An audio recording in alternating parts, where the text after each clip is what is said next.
Hey everyone, Scott Rattigan here at Functional Lawyer. Reminding you that if you have any questions, just let me know. Reach out to me at functionallawyer.com.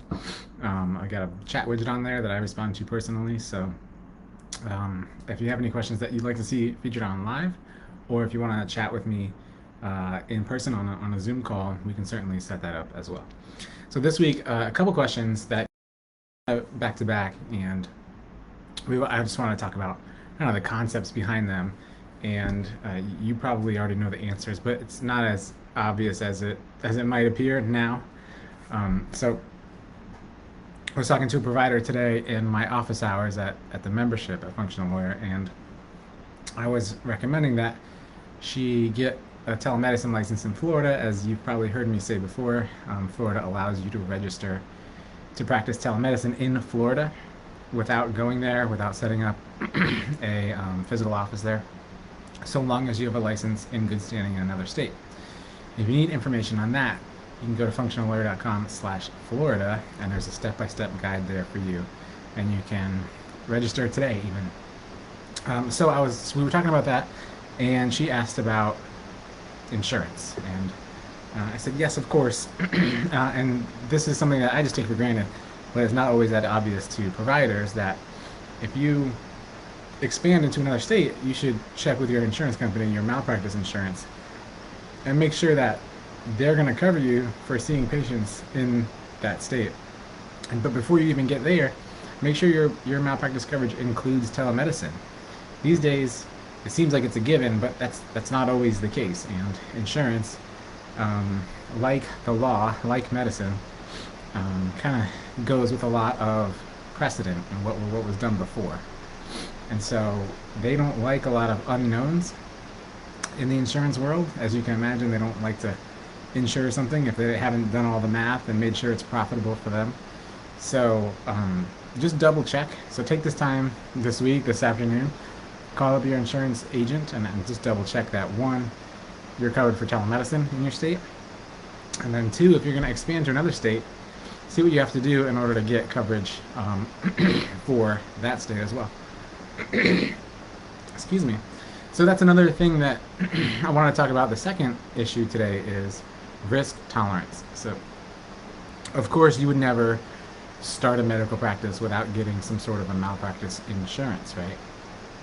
But lots of people are okay with the risk of using kind of their friend's cousin's legal document or their friend's cousin's patient agreements, that sort of stuff, and that's okay if that's what your tolerance is and you're okay with the risk.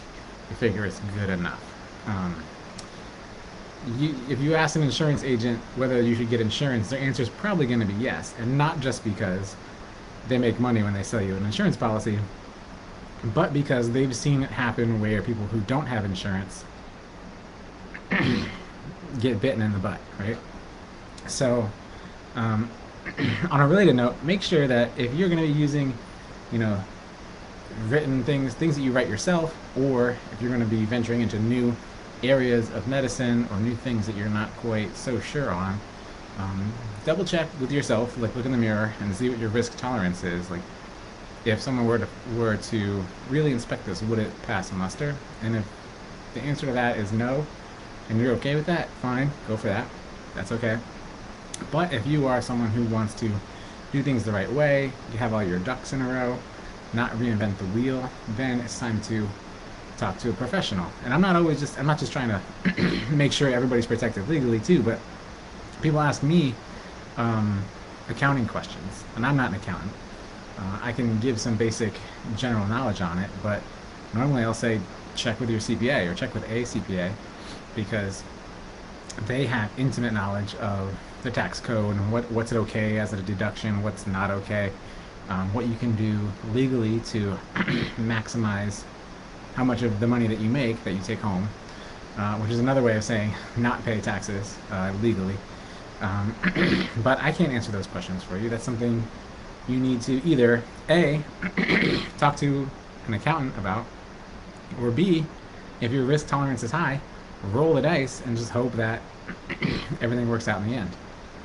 I'm more of a person that would call I'm more of a person that would call an accountant just to make sure, because I used to do my own taxes, my own personal taxes when I was fresh out of college.